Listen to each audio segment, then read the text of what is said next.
What is going on, everybody? Welcome to Module 2, Setting Your Goals. So today we're going to talk about why goals are important, how you can set good goals that are actually going to get you to where you want to be, and how you can adjust those goals as you move along your fitness journey so that you can continue making progress and not fall off. So I'm going to start sharing my screen here, and then we're going to get rocking and rolling.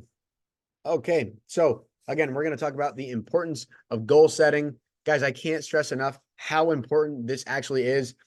I start talking about goals with clients before they even sign up for a gym membership.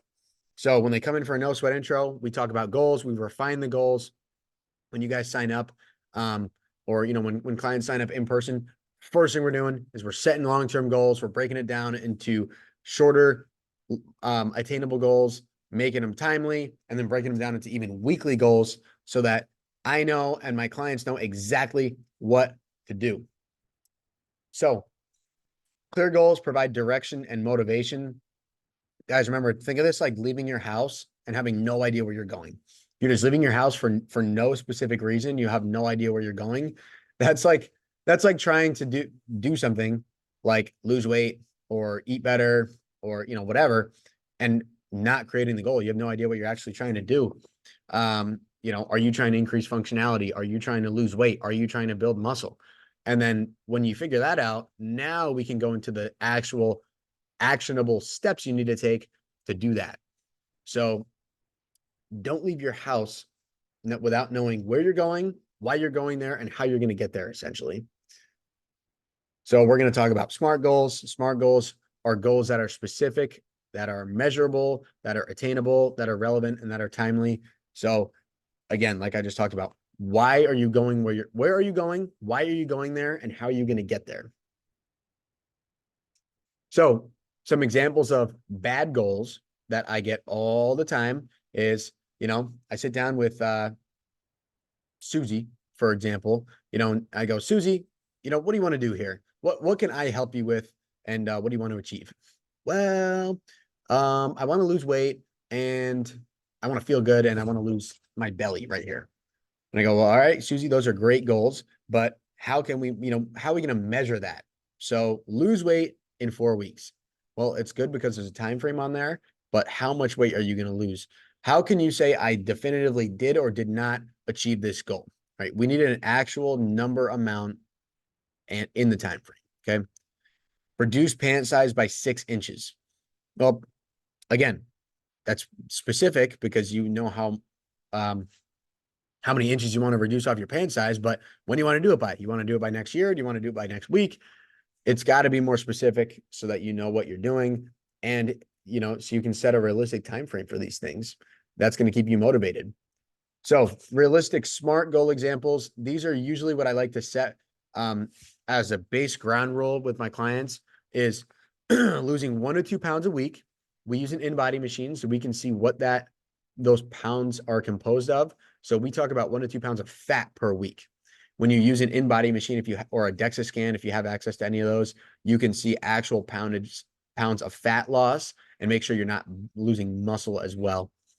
Another good goal is going to be increase daily steps by 3,000 to 5,000. So it's specific. We know exactly what you need to do, and we can say you did or did not do that.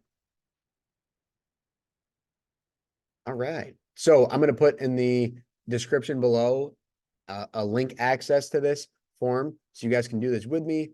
When you open it up, if it doesn't automatically bring you to a copy, you're just going to go up here, file, make a copy, and then make your own copy so you can write on it. Here is where I want you to write. My goal is to whatever your goal is. Okay, we're going to do this together. So we're going to talk about bad goals and examples, and then how to turn that bad goal into a better goal. So write your goal right up here. And then I want you to fill in the blanks. Is it specific, and how? How is it measurable? How is it attainable? How is it relevant? And how is it timely? An example of this is for a bad goal is going to be, I want to lose weight and feel good. Well, is it specific? No, because we have no measurables. We have no objective truths at all. Like, how do you measure feeling good? Right? You don't really know. It's still something good to shoot for, but we want goals that you can actually measure objectively. Is it measurable? Kind of, because you can kind of tell that you're feeling better, but depending on external factors and the day, you know, it's subjective. What are you trying to attain? Exactly. There are no specific details. Relevant? Who knows? You know, is it timely? Definitely not. So how we can turn that into a good SMART goal is right here. I want to lose 10 pounds and reduce my pant size by 2 within the next 6 weeks. Is it specific? Well, yes, because you can see I want to lose 10 pounds and reduce my pant size by 2. Is it measurable? Yes. We can, if you have a scale, you can totally measure that. And if you wear pants, right, you can measure your pant size. Is it attainable? I would say that that is very attainable because we talked about 1 to 2 pounds a week. In 6 weeks, that'd be 12 pounds max. So we're good to go there. Is it relevant? Yes, obviously, because you're in a course that's teaching you how to lose weight and, you know, change your body composition. And then is it timely? Yes, it is, because you have the next 6 weeks. So fill out the top section on your own and make sure you go through these sections here so you can make sure that it is a good goal that's going to get you where you need to go. Moving along. Benefits of tracking your progress.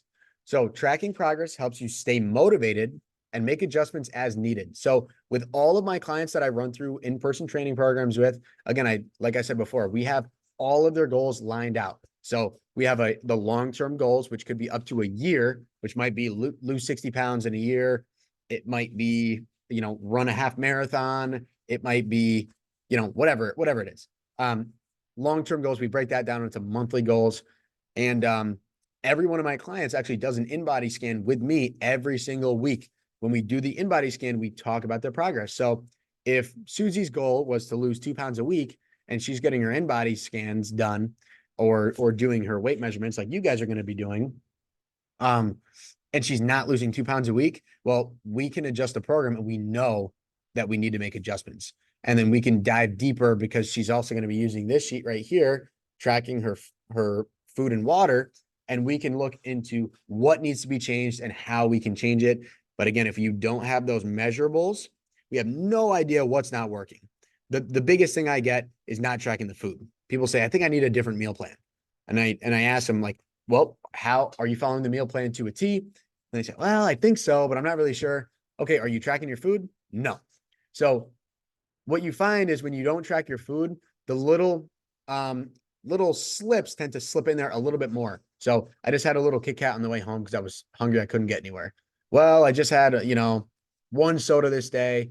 You know, when it's tracked, you know, well, I cheated once this week. I went off my meal plan once this week. But when it's not, you kind of lose track. And next thing you know, you're cheating 4 or 5, 6 times. You're going to cheat every day. And that's why you're not making progress. That's why it's so important to keep track of all this stuff. So we like to track food intake, but not just food intake, but also water as well. And your exercise. So whether this means you're following one of our programs on here and checking off the box when you complete the workouts or writing your own program. But you got to have the exercise tracked as well so you can properly progress there as well. And then your weight changes, obviously. And then even like taking body measurements. Tracking can help identify patterns and behaviors that may be hindering progress. So like I just talked about before, we can find the holes in the game plan when it's all written out there and there are no secrets. Some tips for effective tracking would be like writing it down in a journal. Personally, I don't track my food in a journal. I use MyFitnessPal, but there are tons of apps out there that you can easily track things. You can use your phone and scan the barcodes. And as long as you have a food scale, you're able to accurately track your food in there. As far as tracking exercise, I'll use a notebook for that. So I'll just write down what I did for the day, or I'll write my overall program on there as well. You can use an Excel spreadsheet or anything like that, or just follow along our programs as well. And by the way, this is the sheet that you're going to get to keep track of your food. So all your meals, your shakes for the day, and your water as well. So personalized approach. Create a personalized action plan that fits your lifestyle preferences and capabilities. Again, like we talked about before, what works for Susie might not work for you. What works for you might not work for your wife or your husband. So you need to have a specific action plan, you know, designed around your lifestyle, around your job, around your schedule, and your different limitations. You know, some people are lactose intolerant or gluten free. You know, certain foods agree or don't agree with some people. Some people have religious, um, you know, religious views that will hinder the different types of food they can eat. So you got to make sure the plan is specific to you. Why tailoring your goals and strategies to your individual needs is important. Well, obviously it's important because some people are retired that I work with. If you're retired, you have much more time to come in for your longer workouts, have more involved prep times on your food. You know, you might not even need to meal prep. Whereas if you're working a full-time job, taking care of your kids, you need to get this rocking. So you need to make bulk meals that you can plan for the entire week potentially. You know, if you have a shoulder injury, you need a program that's going to benefit you and not bother your shoulder so you can actually continue doing that. Meal planning around your schedule or exercise selection based on injuries. Just talked about that. No, pretty much you got to make sure the plan is for you and not anybody else. That's how you're going to get the best progress and stay on the plan. So, some tips for staying motivated. I'm going to come back to positive self-talk and visualization at the end of this slide. But some tips for overcoming common motivational barriers, such as boredom or plateaus. Guys, it's bound to happen. It might be 1 month in, it might be 2 months in, it might be 3 months in, but your program's going to get bored. Your weight loss might get a little stagnant, and it just might not be enjoyable anymore. So this is when it's time to make a change. So adding variety to everything is key, whether that means getting a new recipe book, making a post in our community page, asking people different recipes that they enjoy using or different meal plans that they like to follow, using your resources to change things up. You can't eat the same meals forever. So first, start by changing your meals. Second, start by changing your exercise program. You know, I personally go in phases all the time where I'll power lift for 4 weeks. I'll do a hybrid training split for 4 weeks. I'll do a bodybuilding split for 4 weeks. You know, all of my clients are on 4-week blocks where their programming changes every single 4 weeks to keep it fun and entertaining. Setting new fun goals. I'm in New York. It's you know, it's March right now, which means springtime is right around the corner. And now is a perfect time to set some different fun goals, whether that means you want to run a 5K for the first time. That can be super motivating. Or get out on your bike, you know, and ride around outside, enjoy the weather, or maybe join a club sports team or an intramural sports team, whatever it might be. Setting goals like that are going to make fitness fun, or joining a running club and keep you moving, keep the fitness results rolling.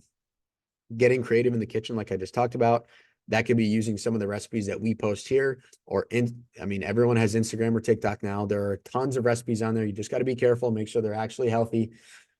So if you have any questions, post one of those videos in the group, and me or someone else in the group will get back to you on that one.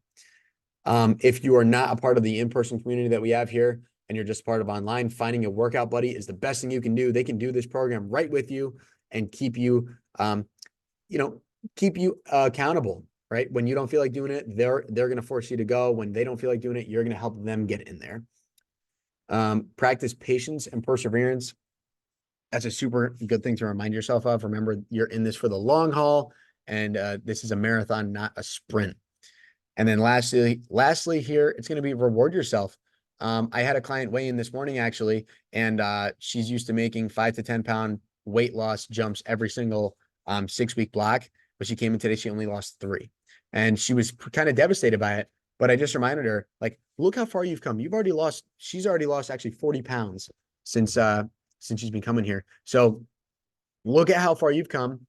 She admitted that she slipped up a little bit on her meals, but reward yourself for the progress that you have made. And she still lost 3 pounds this time. So it's not even like a loss, but reward yourself on how far you've come, even if the progress starts to slow.